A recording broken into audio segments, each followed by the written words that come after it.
Nyakwara Mugajwango chopo kanyo sa achiela mamidhiambo kamora mora maintiere odhiambo makawuono. Erokamana inya kuom yiero TV mar Ramogi en weche manyien mag ang'ich welo moiko ni kawuono mainchieng tarik 27 dwe mar 9 higa mar 2025. Waiko ni mathoth to mokwongo magi thuond weche mawamiyo pek. And finally, we say that it has been a relief for us today because we have been able to receive his body at this place now. Gikone to familia marobila mane wito ngimane Haiti Kennedy Mutuku Nzuve oyudo ringre wuodgi. Jolony dwaro lokruoge e chike ma otenore gi golo iye tok nonro yango ni nyiri adek osewito ngimagi e kaunti ma Migori.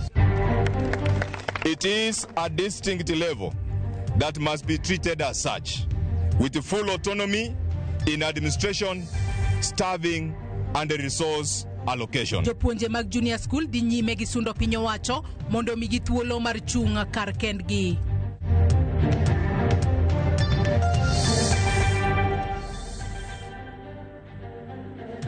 Nyakwara Mugajwango mago kachiel kod mamoko mathoth e yor adimba arwakni machiegni yie mar mondo mi bed kodwa nyaka e giko mar weche manyien mag ang'ich welo. Nyinga Joyce Odur, jaloko marwa en Elizabeth Otieno. Weche makamagi bende par ni nyalo neno achiel kachiel kokalo yorwa duto te mag tudruok mano moriwo YouTube kama wantiere live Ramogi TV Kenya, bende nyalo yudo achiel kachiel e Facebook Ramogi TV machiegni. Gikone to ringre obila Kennedy Mutuku Nzuve ochopo pachoka kendo ruake kod tend obila kachiel kod wede e paundeke ma JKIA bore Nairobi. Nzuve nowito ngimane e masira mar apaya tarik 1 dwe mar 9 higani e kinde mane girakore kod kweth njore e boma ma Port-au-Prince piny Haiti. Efinyakidi nigiler. Ma e kaka nyochalo e paundeke no ma JKIA tend obila no chopo.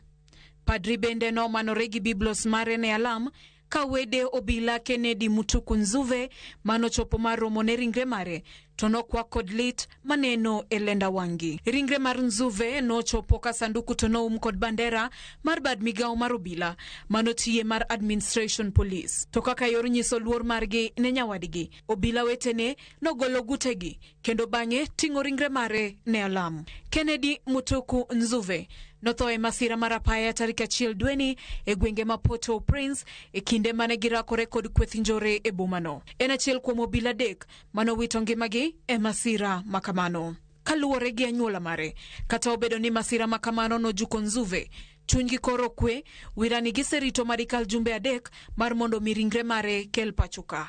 It is now a bit relief for us as a family because there have been so many speculations all over that maybe it's not there, it's not coming.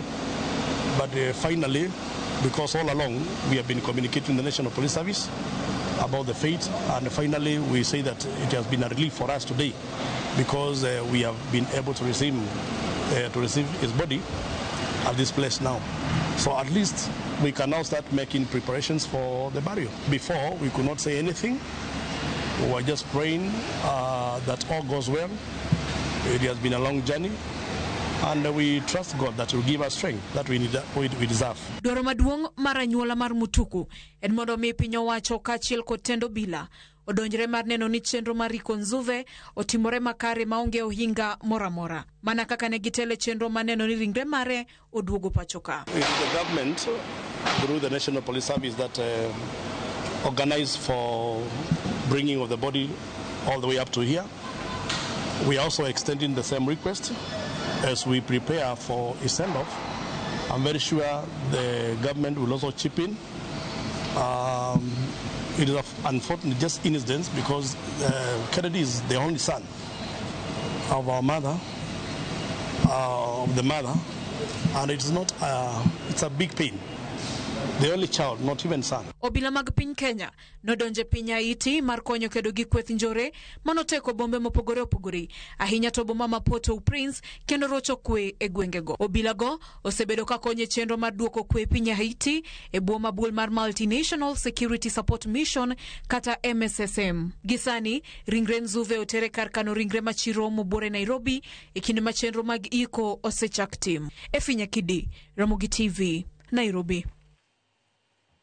Kawadhi mbele eni nonro yango ni e piny ngima kansa mano mamako nyithindo kansa mako nyithindo 400,000 higa ka higa.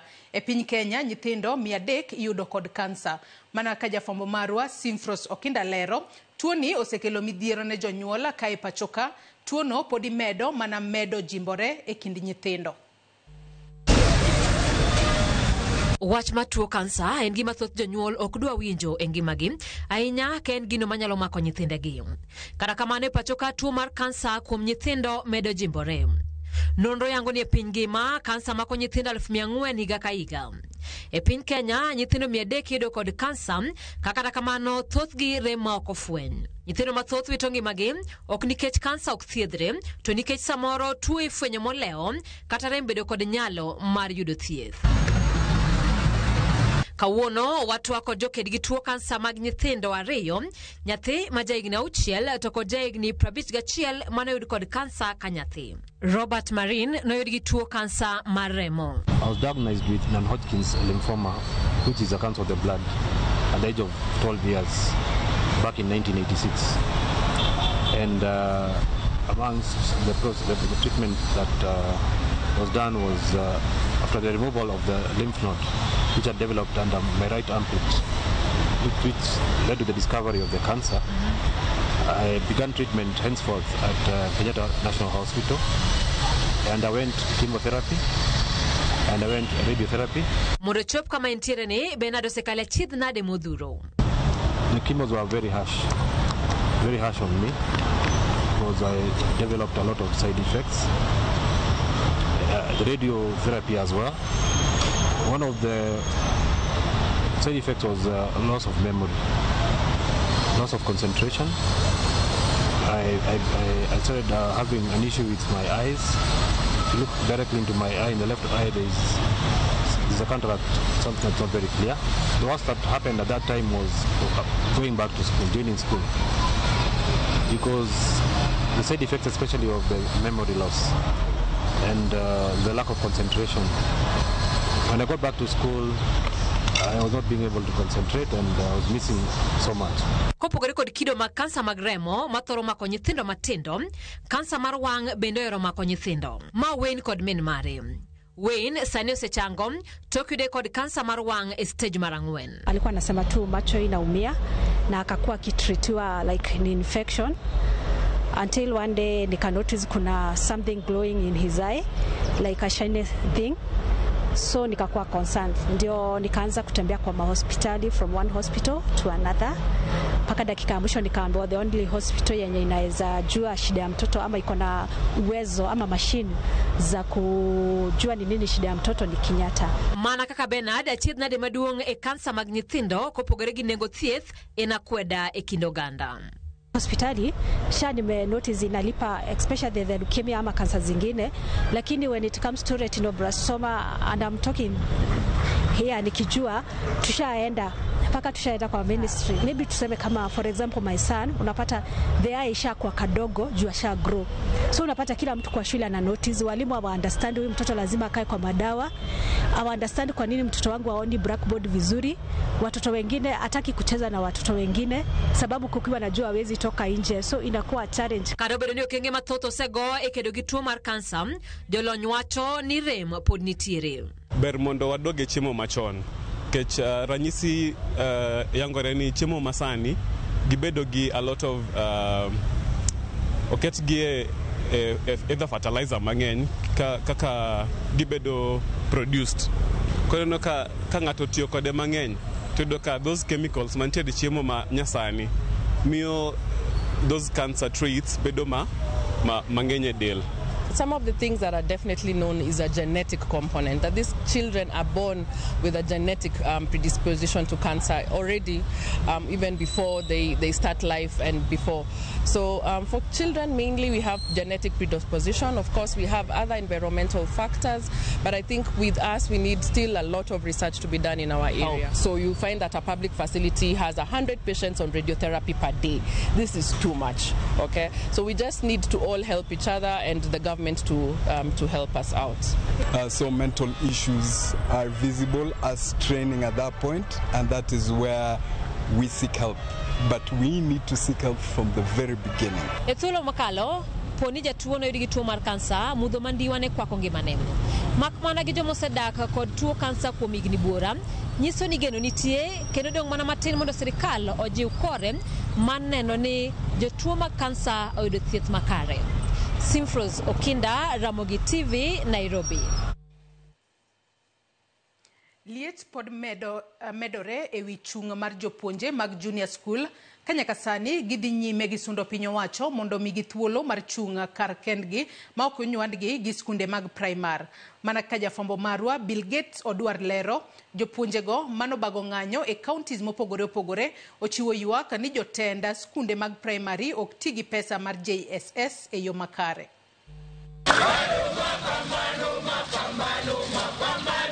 Riwruok mar jopuonje junior secondary county ma Bomet, Nyamira kod Kisii koro medo dwangi e wi dwaro ni JS ochung' kar kendgi kendo gitaa tijegi giwegi miluongo ni autonomy. Junior secondary is not primary school. Junior school is not a secondary school. It is a distinct level that must be treated as such, with full autonomy in administration, staffing, and the resource allocation. For us to realize the real intention of this CPC, we must be given the autonomy. E twak margi e boma ma Nyamira gi Kisii, jopuonjego ne owacho ni gidwaro ni JS obed gi jotendgi giwuon ma ok ni telonegi gi jopuonje maduong' mag primary. Kuom mago ne gikwayo ni tudruok makare onego bedie dongruok mag tije kata career progression. Currently, a C3 primary school teacher is a senior teacher. Our brothers and sisters in junior school who were promoted the other day to C3 cannot be appointed as senior teachers. This is a contradiction and a demotivator to them. We must separate all these levels of learning. That is, primary school must be a standalone, JSS must be a standalone, in order to guarantee seamless promotion of teachers. Jopuonjrego ne olero ni omenda mag JS ok tigodo yo makare, gino magiwacho ni kelo midhiero ne skundego ka bende koro gichwalo kwayo ne migawo mar somo mondo ket omenda mag JS e agulu mopogore kendo kik kete e achiel gi mag primary. There is conflict of interest in our schools. Huko kuna shule mbili, kuna primary na kuna junior secondary. So resources zile ambazo zinakuja kwa junior secondary, walimu wale ambao ni wakuu wanazitumia kwa ndoko primary. Let them be autonomous, let them manage their own resources. Imagine even the money that is being given to junior secondary schools. Nobody, not even one of the teachers who is a member of junior, is in the board of management. It is so unfair. Medruok mar ng'anyo mar jopuonje junior school e counties kod ywak mosebedo kaluwo JS koro medo kelo penjo ni to en karang'o ma migawo mar somo biro thiedho kendo keto kare midhiero makwako JS. Bill Gates, Odwar, Ramogi TV.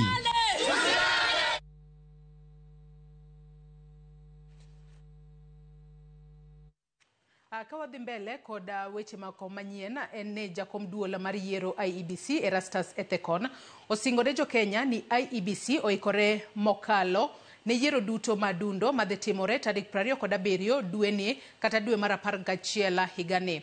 Nolero ni ikruok duto ni kare kendo ni migawo mar omenda osechwalo omenda duto mane gikwayo mabiro konyogi bago yiero ma onge obadho moramora. Ne giwacho ni giseketo okenge mabiro konyo e kedo gi mibadhi kod kit tulo moko mathoro muoch e kinde yiero ka keto wang'gi ne yiero maduong' ma higa mar 2027. Evans Musati ma en jakom komiti mar duond od buche olero ni gisiro lwedo duol mar IEBC kowacho ni duond buche mamuocho tulo e kinde mokalo ibiro tama donjo e yiero.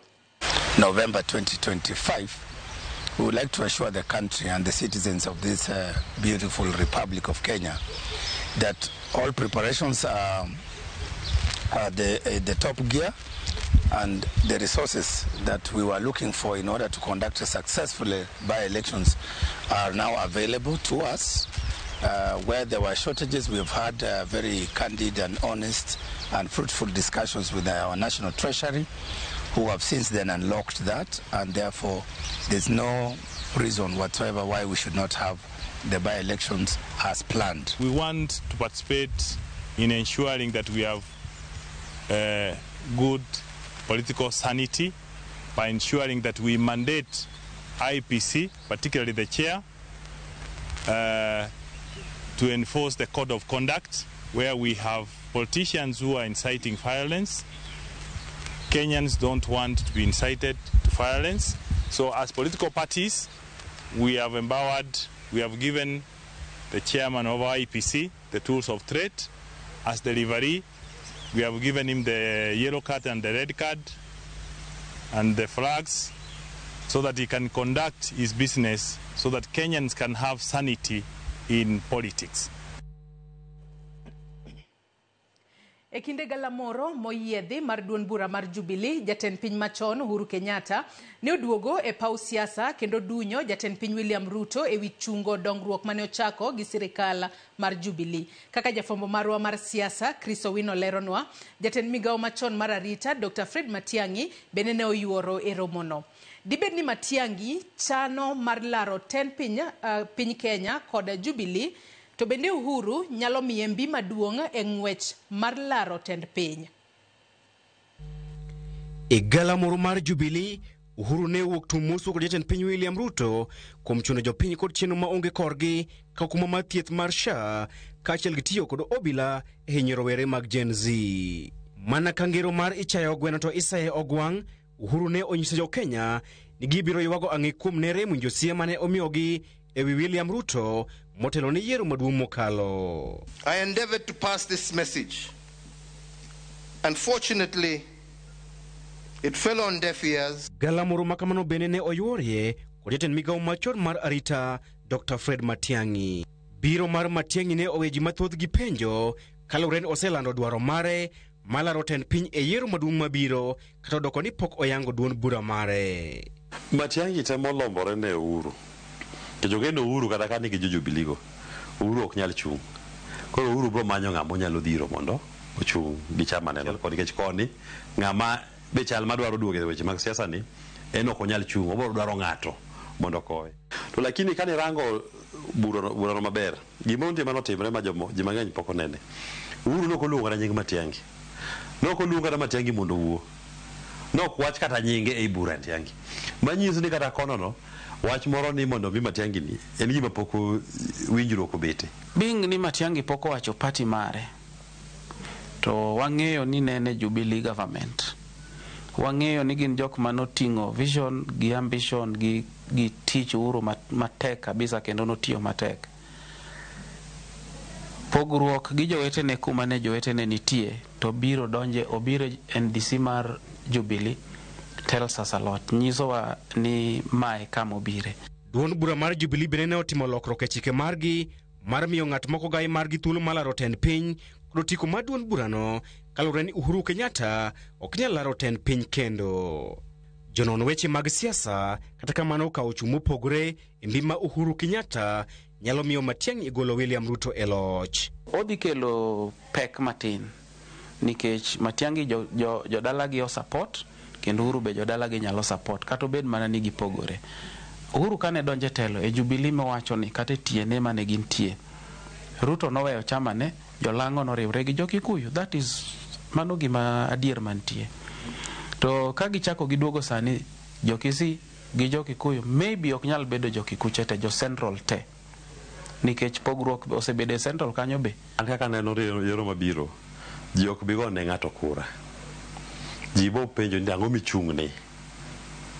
En ang'o migoni kura. En ang'o midhi timo.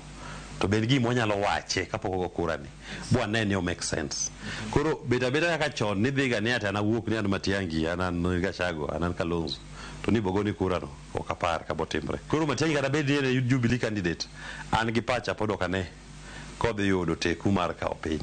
Nyaka pod otimo tek. Kuom thuolo machielo Uhuru ne opako rowere mag Gen Z kendo jiwogi mondo giti kod chia kaachiel kod teko margi e kawo telo ma pacho kae ka osingo mar weyonegi telo e duond bura mar Jubilee. Mabiro e kinde ma IEBC wacho ni atamalo 70 ma jogombulu manyien maromo milion 6.3 magichano ndiko chakre juma manyien dhi bedo rowere mag Gen Z. Dibed ni Uhuru temo sero rowere mag Gen Z mondo osir lwedo Dr. Fred Matiang'i. E address neno ok wang'e o address Gen Z mane. Nitie Gen Z ma ja ODM, nitie Gen Z ma ja Jubilee, nitie Gen Z ma kabila yote, nitie Gen Z ma wacho neno koja kabila, nitie Gen Z ma wacho no koja siasa. Uhuru dwaro ni mondo lomb jogi kech gima nyaka wang'e ma ji ma tewne go ng'e wachni. Gen Z oseloko kaka siasa ma Kenya ka itimo. Kata jomoko tem umo wigi keto umo bondegi ni ok en adier. Adieri makende en Gen Z oloko template mar siasa ma Kenya ka. To ma endi dhi bete kura mokwongo midhigo. Tok Gen Z riwore ba wuok oko. Koro kila ng'ata madwaro bedo relevant politically nyaka many yore mar lombre gi jogi. Duogo mar Uhuru bende nyalo loko kudho mar yembe sese gwenge mag Masawa kendo miyo wich bar maduong' ogai mar DCP Rigathi Gachagua. Chris Owino, Ramogi TV, Nairobi. Nyakwaramuge Jwangi report mar Chris Owino emadwano adhigo de yweyo mokwongo weche manyien mag ang'ich welo midhiambo masani. Kata kamano we asoma ni moko kuom ote ma ucholonwa e yore waduto te mag tudruok midhiambo masani. Eric Omondi wacho ni waneno Ramogi TV ka wan gi babana Wilson Ogada Mbowo ka wan Kisumu Nyahera. Odira Steve Josh bende wacho nonwa e yo makare ka entiere Voi. Ote machielo mar Wilberforce Otieno wacho ni owinjowa e yo makare winjo chenro ka ene chunya North Nyamkago Ward Tera. Wacho ni chal mar Kenya rach. It is saddening ka junior school status remains unfixed. Nyakwaramuge Jwang med cholonwa ote magi abo bedo ka somo gi kinde madhi mbele kod weche manyien mag ang'ich welo. Kata kamano yiena mar mondo mi akaw yo madundo gi sani bang'e to waduogo wadhi mbele kik idhi mabor.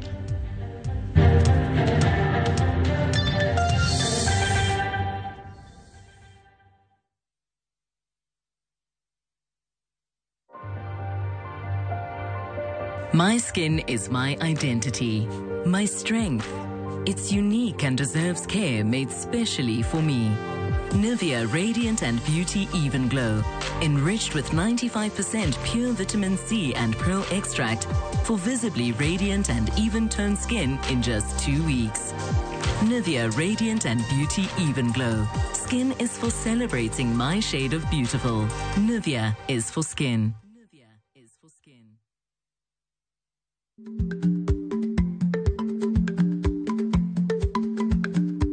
Ich lach nonego okal tako. Ma tiende ni bedo gi miluma mar yako mang'eny nyalo kelo rach.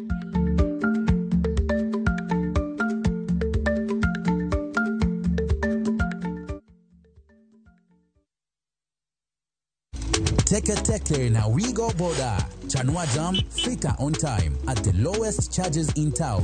Va helmet and ride in style. Ni safi, ni safe, na ni easy kwa mfuko yako. Wigo, your trusted ride. Download the app now. Ama SMS Wigo to 20425. You'll fike right on time. Wigo, your trusted ride.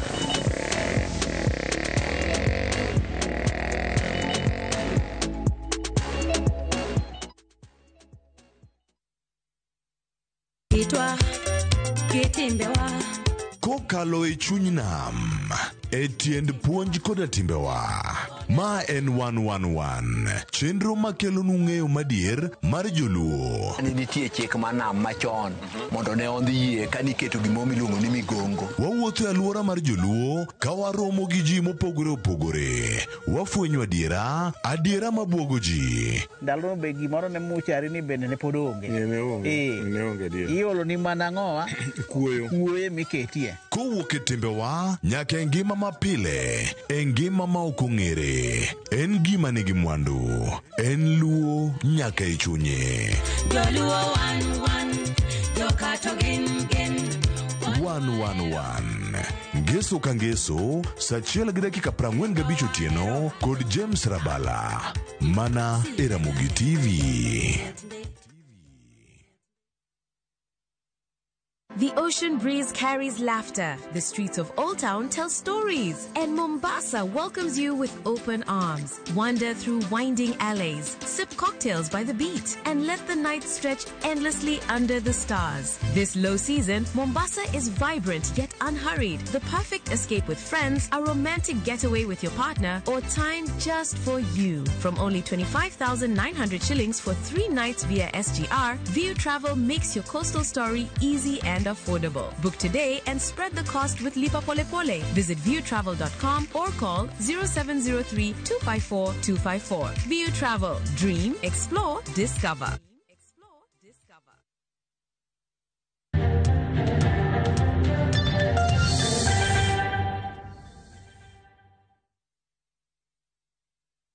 Machiegni kendo nyakwara Mugia Joan kendo erokamano inya kuom medo kete e Ramogi TV weche manyien mag ang'ich welo midhiambo makawuono. Ka wadhi mbele en ni jotelo masiro lwedo jatend piny Kenya mano kotelnegi kanyo kod jalup jatend piny Kenya Kithure Kindiki nyaka sani koro giwacho ni gikwedo gigo manowachi odiochieng' manyoro kod jatend piny Kenya machon Uhuru Kenyatta mano wuoyo marach ewi telo mar jatend piny William Ruto e kinde romo mar jokanyo mar duond bura mar Jubilee tich abich ka giloso e gwenge mag nyandwat mar Kenya kod Ukambani.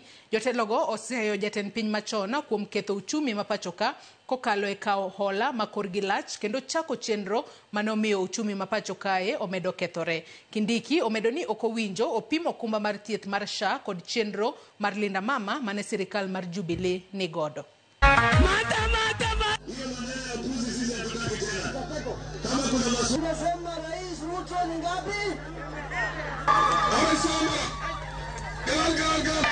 Tumekuja hapa ili tufanye hii arambe ya kina mama. Hii serikali ya William Ruto imejaribu jameni. Wale wanaikosoa waikosoe, lakini wakuwe na ukweli. Wasiseme mambo ya uongo.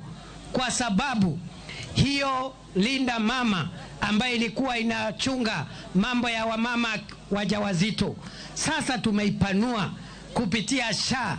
Sio linda mama pekee, inalinda mama, inalinda mzee, inalinda kijana, inalinda mtoto, tunaita linda jamii. Sio linda mama peke yake, kwa sababu hata ukilinda mama peke yake na uache vijana, uache wazee, uache watoto, hiyo sio sawa. Mimi nataka kuambia Uhuru Kenyatta usitukumbushe sera zako ama manifesto ya Jubilee ambaye ilitunyanyasa. Wewe nenda kimya, wacha Kenya iende mbele. Nyinyi watu ya Dadamu nasema Kenya iende mbele. Huyo mtu aende retire ama aendelee kuzurura Kenya. Sisi tunakuomba kuwa kama wale rais wastaafu wengine, uache William Ruto afanye kazi. If you cannot support William Ruto to do the best for Kenya, tunaomba uende retire, uache William Ruto asaidie jamii ndogo ndogo, asaidie watu wote Kenya. Nyithindo manyiri maromade kosewito ngimagi e kaunti ma Migori e higani kagigolo iye kaluwore kod lipot ma ogol kod migawo mar thieth. Mana ka jafwambo marwa e kaunti ma Migori Juma Lero, jolony e weche mag chike wacho ni lokruok maduong' dwarore e chike ma otenore kod weche golo iye e kinde puonj bende onego bedni imiyo oganda malong'o. Kinde maromo dweche 4 osekalo nyaka japuonje moro e kaunti ma Migori ne wito ngimane e kinde manogolo iye. Familia ma nyathini manyako ma endo wito ngimane ka entiere klas 10 e achiel kuom sikunde mag nyiri e kaunti ma Migori pod nitiere kod lit. Nokiko ne yedhe. Kokuongo temo gi mar daktari go tapan nodhi otamore. Koro kang'eyo kata nyathini nochako dokire, ochako mede mar nyaluo.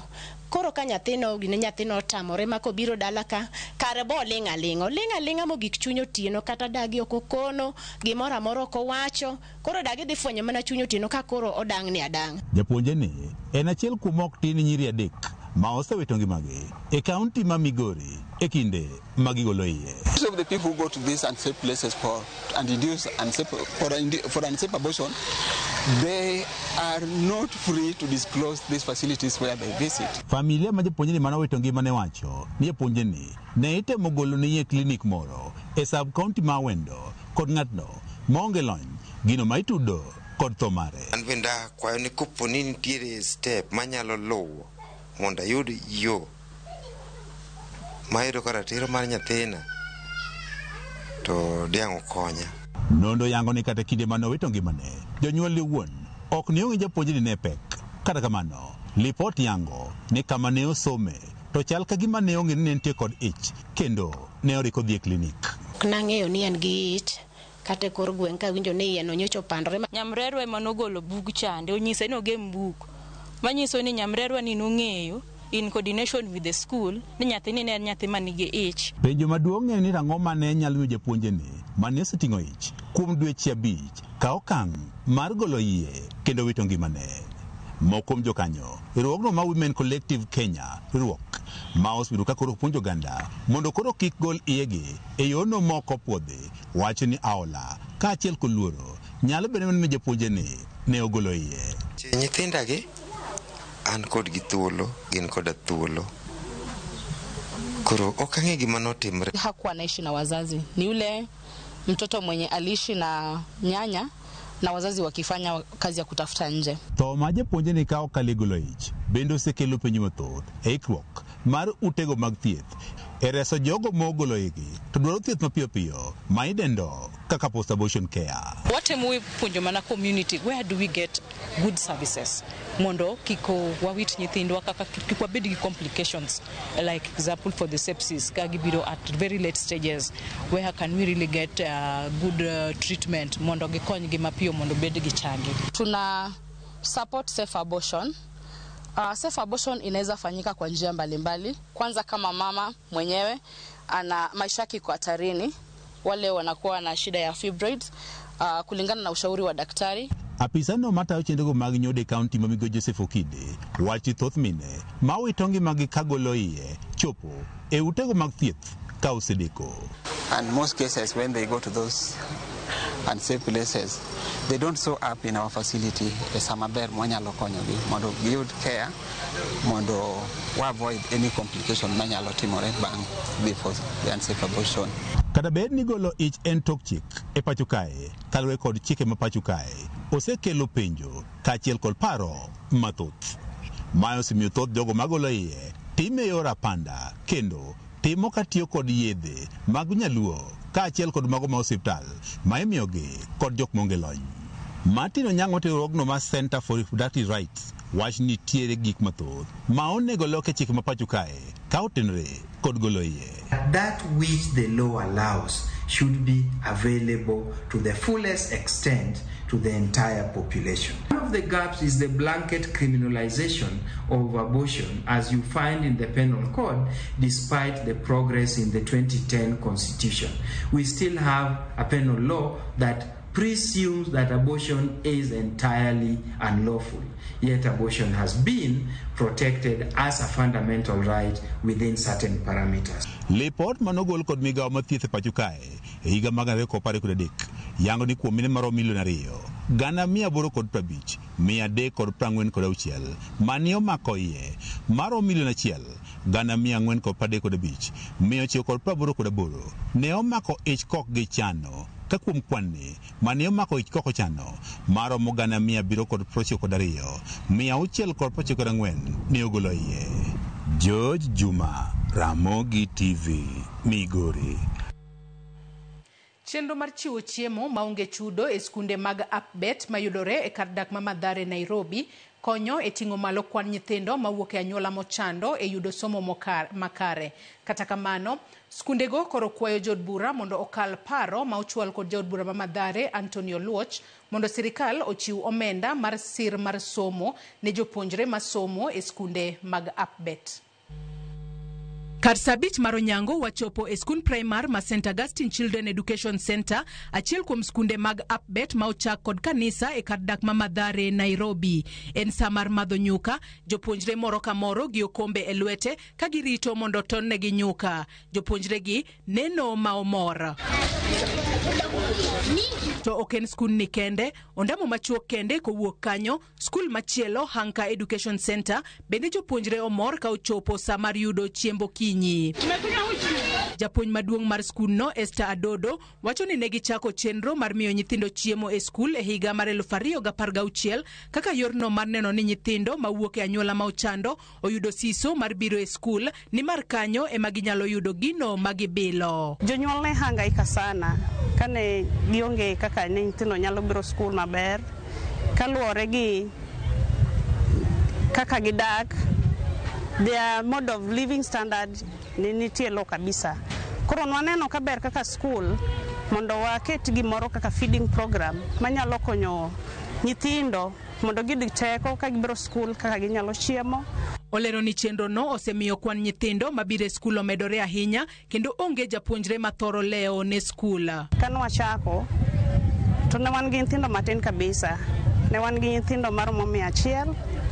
To sani nyalo yudo ni nyithindo sani aspana wan gi nyithindo 350. Community kaka Mathare iyudo kaka sana sana nyithindo kudhi skul nango muso chiemo ni omiyo sana sana nyathi kidhi skul ai dengu school fee, lakini idon koro sama chiemo ti school fee ni piny mondo make sure school fee otomanade o reduce piny.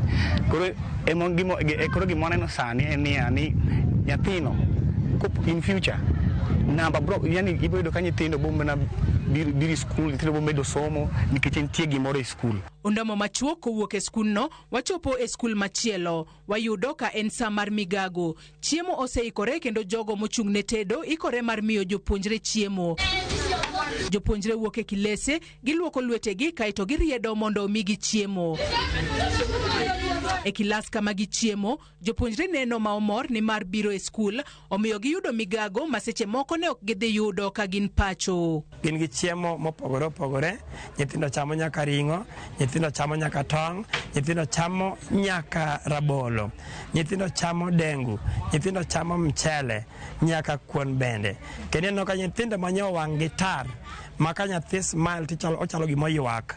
Sani kuom chiemo ni miyo nyithindo kinenogi to ineno ka gin nyithindo machalo gima wuok kama nyalo nitiere. Chenro ni mar chiwo chiemo nono e skunde gi mag Appbet bende jopuonj puoyo ka giwacho ni osemiyo nyithindo koro timo maber ahinya e sombgi. Wach ni osemiyo waneno ka nyithindo ngimagi olokore health wise.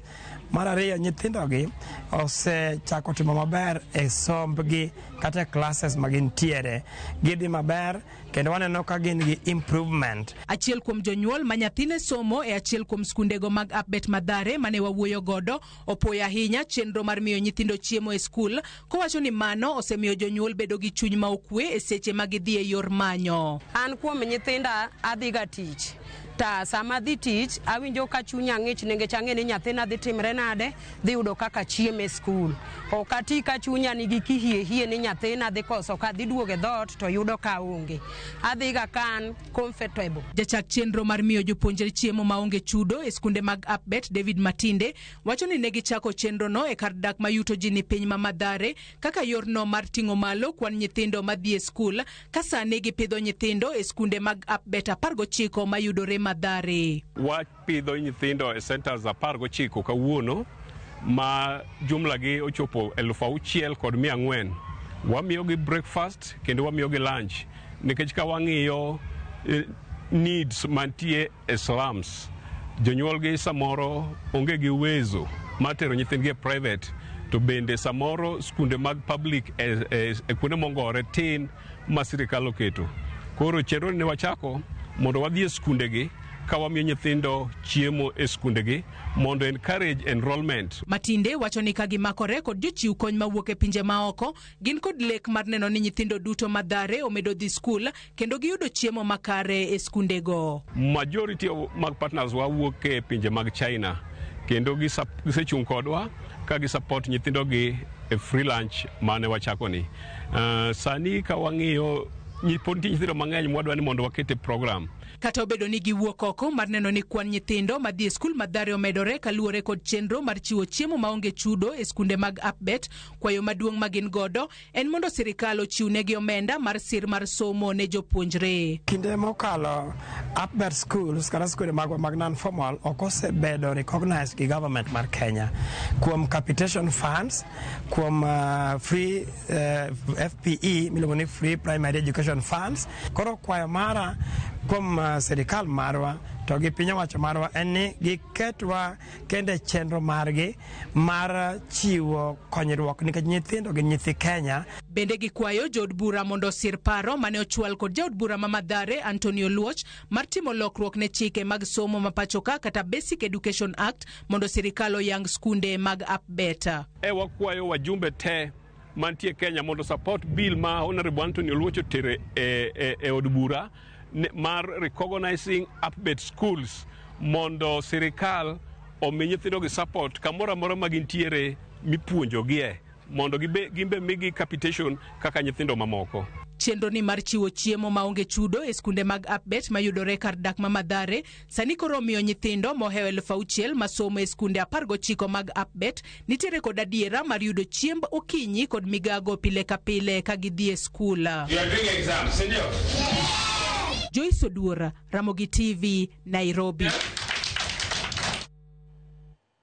Duol mochung'ne kungo apeini pachoka Kenha kotelnegi gi injinia Julius Mark Odero olero ni roundabout ma Coptic kama osebedo ka kelo masira magapaya e boma ma Kisumu idhi timne lokruok.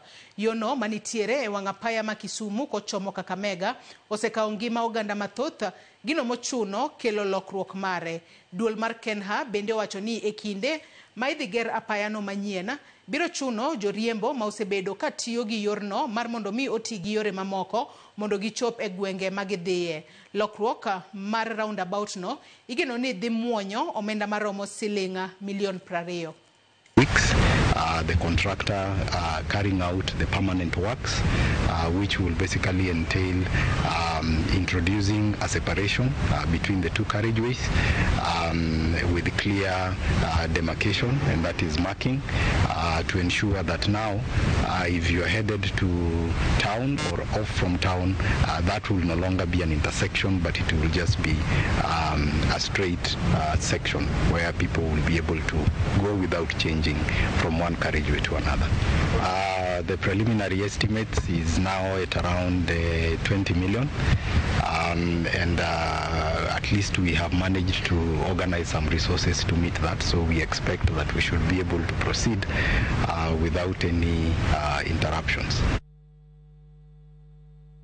Jafwambo mar Ramogi TV Cleophas Oluoch kawuono riwo arus kod Caroline Omolo e nyasi mano yuor kod jonyuola wede kachiela kod osiepe. Jofwambo mag Royal Media Services bende noyudo thuolo mar yuoro e nyasi no maratipo ka gikwayo hawi maber ne Cleophas kod min ode.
Nyakwara Mugiajong ne en nyasi maratipo kendo amedo oro ote maga puoch kachiel kod paka ne jafwambo marwa mar Royal Media Services kae kendo Ramogi TV Cleophas Oluoch wakoyo ne hawi mabera en kachiel kod min ode kod familia mare duto man Nyasaye gwedha keny margi magi chako ayanga odiochienga makawuono. Nyakwara Mugiajong asoma ne moko kuom ote ma omedo chwalonwa.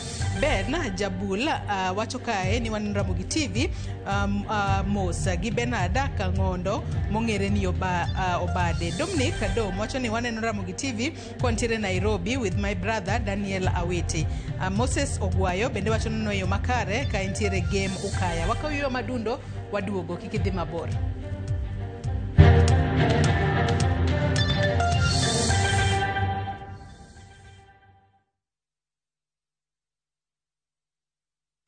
Tired of late rides and shady charges? Itisha Wigo. Now Wigo, you get more than just a ride. Unapata on-time pickups, gari safi na fresh every time. Ride V-Smart, ride V-Safe, now Wigo. Download the app now, ama SMS Wigo to 20425. Wigo, your trusted ride.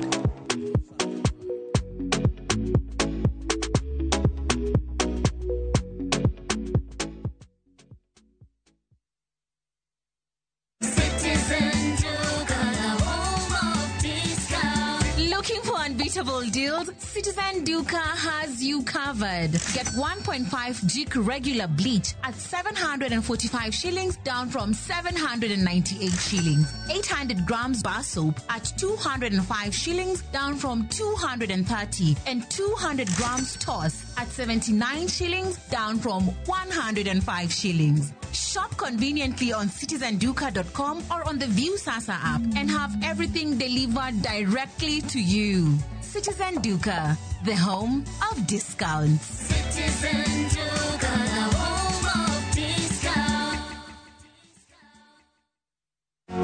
God is able, He's able. God is able, He's able.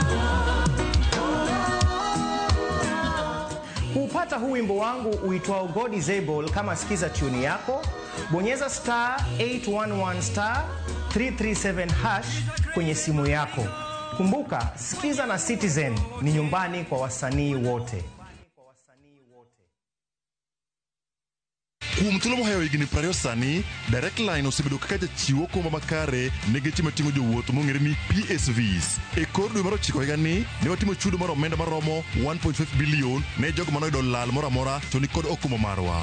Mondo iyud okumba mar nyamburko mari sani, los kod agent mari kata limo ofis marwa mantie machiegni kodi kata tole namba mar 0711030000. With the Direct Line assurance, every day is sure. Pare Royal Credit, magi jokanyo mani kod pok mathoth e Direct Line osewuok mareno ni Direct Line odhi nyime kaka jachiwo okumba mar nyamburko mating'o jowuoth ma otele kinde duto.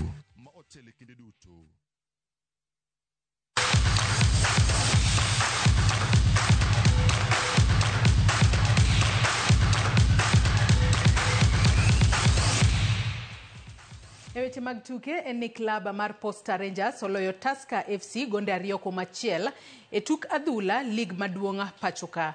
E tugo mane obagi e alap madandora, klab mar Gor Mahia oloyo Sofapaka gonde 2-0 loch margi mokwongo season mahiga 2025-26.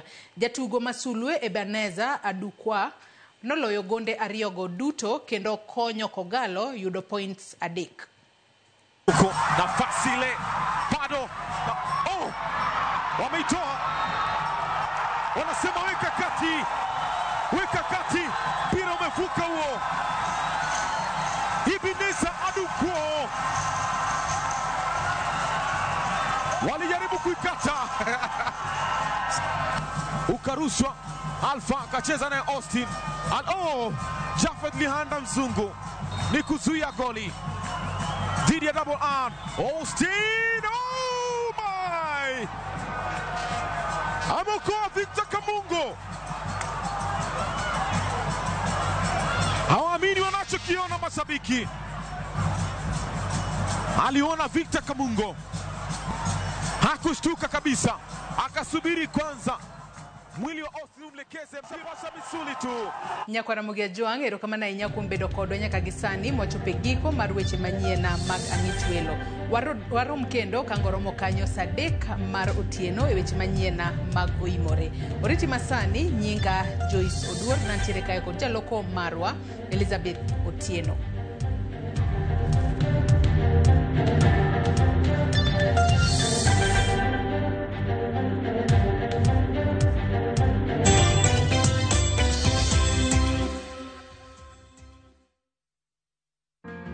Famili mar Mosenindo Nation Wamiri Moi lando lal mar mama Sylvia Akinyi Wamiri mane ong'ere gi nying